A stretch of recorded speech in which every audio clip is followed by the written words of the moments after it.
Greetings and welcome to the Dr. J Blog Series. It's Saturday, August 30th, 2025, and on Saturdays we look into sports and humor. And today we're going to be talking about perseverance in sports. So, in some way, more than just about anyone else, athletes have to be able to successfully manage their setbacks, their injuries they have to come back from, the poor performances they might have from time to time. Maybe, the risk of being cut or traded unexpectedly. And then there are also the challenges of hitting the plateaus in your training, just the problem of boredom, and so on. So everyone knows by now that the great performances that we see, or the impressive victories and so forth, all of that's won not on the day of the event, but rather in the weeks and months and years of preparation, the endless hours of training, often in solitude or maybe just with a couple of other folks, whatever the case may be, but basically away from all the lights and the fame and the acclaim and so on. So much of an athlete's success then comes down to the ability to persevere in one's training, to keep up the training no matter what the conditions, no matter what the obstacles, whatever the setbacks might be. And that also includes developing healthy study habits, yes, as an athlete. In other words, the best athletes are often also the best students of their games. You may have heard about Wayne Gretzky, sometimes referred to as the Great One, the hockey player, has the most points ever, career points in NHL history. He has a career total of 2,857 points. So that's 894 goals and 1,963 assists. And in second place is Jaromir Jagr, who has 1,921 points. So that means Gretzky has almost 50% more points that he's accumulated over the course of his career compared to the number two player. Okay? It's incredible. It also means that Gretzky has more assists, 1,963, than the second place person on the list has total points, that is, combined goals and assists. That's how far ahead Gretzky is compared to the rest of the field.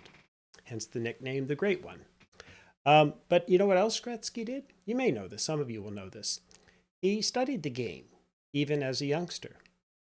In fact, he'd watch games and he would track the movement of the puck in a notebook, or he would scribble it down. He'd be writing and, created a rink, and he would actually map with arrows the direction that the puck was going, especially when it came off the inboards or in the corners. And he just did that continually. And he studied the behavior of the puck, if you will. And so if it seemed like Gretzky almost knew where the puck was going almost preternaturally, or somehow had this uncanny ability to know exactly where the puck would bounce, that's because he studied where the puck would go. And then who's more likely to have more success then over the longer term as an athlete? Yes, certainly those who have the superior skills and abilities and so on that you're born with, the reflexes, etc. But in addition, it's the people who have put the time and effort into learning about their craft, their trade, and studying it. And then ultimately, of course, those who are able then to persevere. So a recent study that I read looked at athletes and looked at who was successful over the long term. And one of the key things that they found was that the athletes who were more successful over time were the ones who had adaptive cognitions about their sports. That is, they tended to have optimistic attitudes and conceptualizations of failures. They treated these, as I mentioned the other day, they treated the failures as learning experiences. And this is enormously helpful in helping them to develop not only the positive attitude, but also to learn from their so-called failures, to be able to figure out what else they needed to practice or work on, etc., to master and get to the next level. And in addition, once they'd locked in on the sport that they wanted to pursue, their positive cognitions then also helped them to develop further or reinforce their sense of grit and determination, which the authors went on to describe further as perseverance and passion. So with this type of orientation, then, the athletes were able to maintain a better sense of balance and develop highly adaptive responses to their challenges. And this led to a combination of greater longevity, satisfaction, and success, and healthy transitions once they had to move on from their sports. In contrast, athletes who were constantly obsessed just about their sport-specific goals and their performances tended to experience maladaptive outcomes. They tended to end up becoming more isolated from others, alienated, burnt out, and they also were more often likely to suffer from long-term injuries. Remarkable. So yeah, most of the top athletes then have had to develop a healthy approach to competition as a general principle, and then they also had to develop a better approach to dealing with failures and the obstacles along the way in order to be truly successful.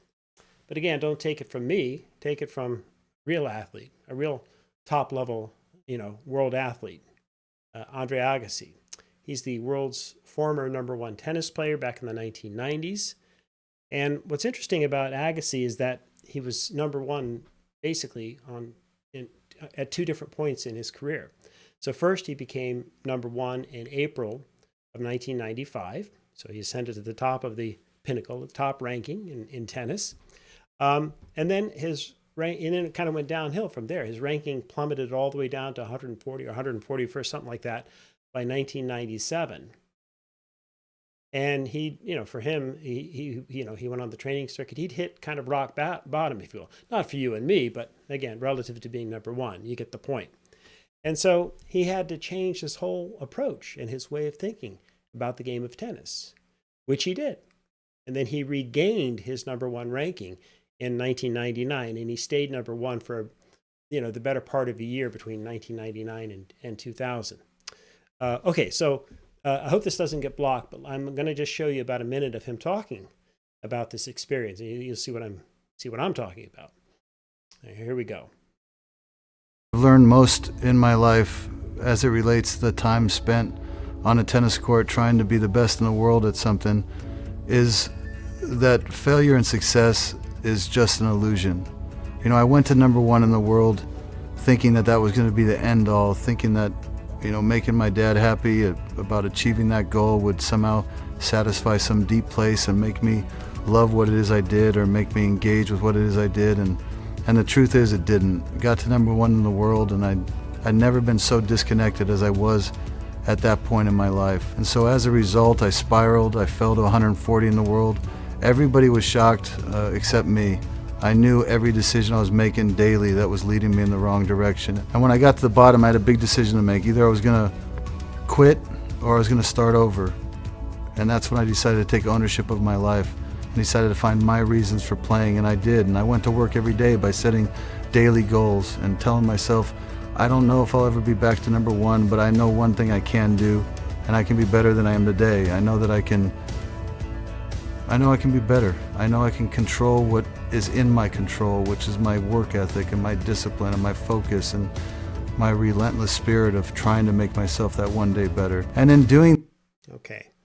So I'm going to stop it there. It goes on for another minute, but I'll leave the link in the description below. Like I said, I hope this doesn't get blocked because I'm borrowing it from someone else, obviously. But bottom line is as he talks about it, he took control of his life. He took control of his tennis game by defining more clearly what his reasons were for playing. In other words, why did tennis matter? Was it playing for his father? Was it to get to that #1 ranking? No, at least not in his case. He wasn't happy. He wasn't satisfied with that result as such, okay? And so he doesn't elaborate further on it here, but he does in other places and in his autobiography and so on. But he was determined that he had to find out why did he really want to play tennis? What did he enjoy about tennis? What was it he wanted out of the game? And so on. And so he did that, and he set his daily goals accordingly. He redefined, he recalibrated what he was trying to accomplish and what his goals would be in that regard. And then he went from there to focus, again, as he said here, on what he could control, right? His work ethic, and in a word, basically what he's saying, his perseverance. And that's what led him ultimately back to success And success, not just because he was number one, but because he was much happier and content in his life. Okay. And that's something I believe in deeply. In other words, that is that most importantly, we should identify what it is that's important in our lives, what goals we want to pursue. And most of us, of course, it's not in sports. We're not professional athletes, and we never will be. But what's important in life? And then from there, you have to take it to the next step and figure out what it is that you can do each day, like Agassi is talking about there, to make yourself a little bit better.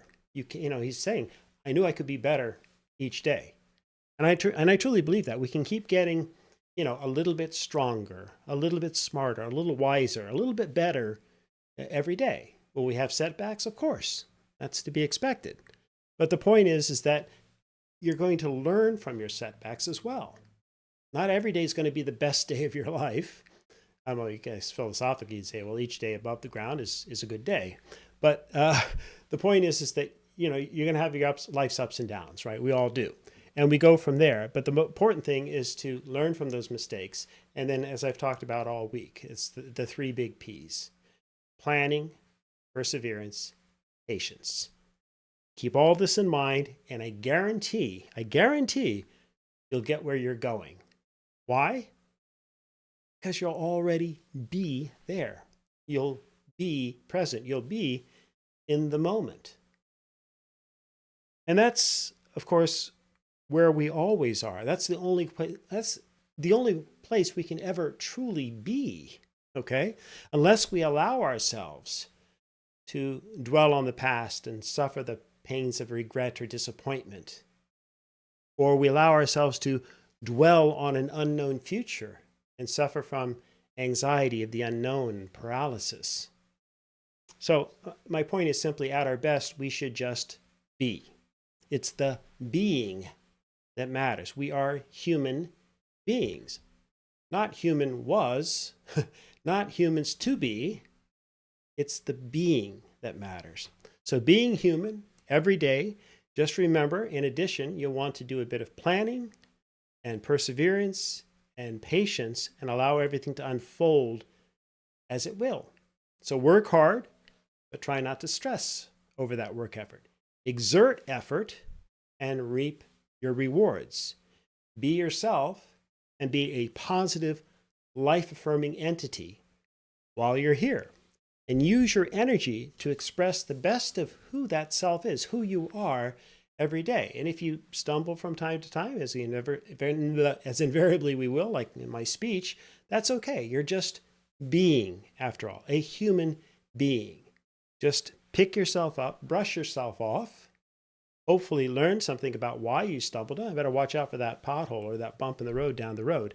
And then carry on ever wiser for having learned.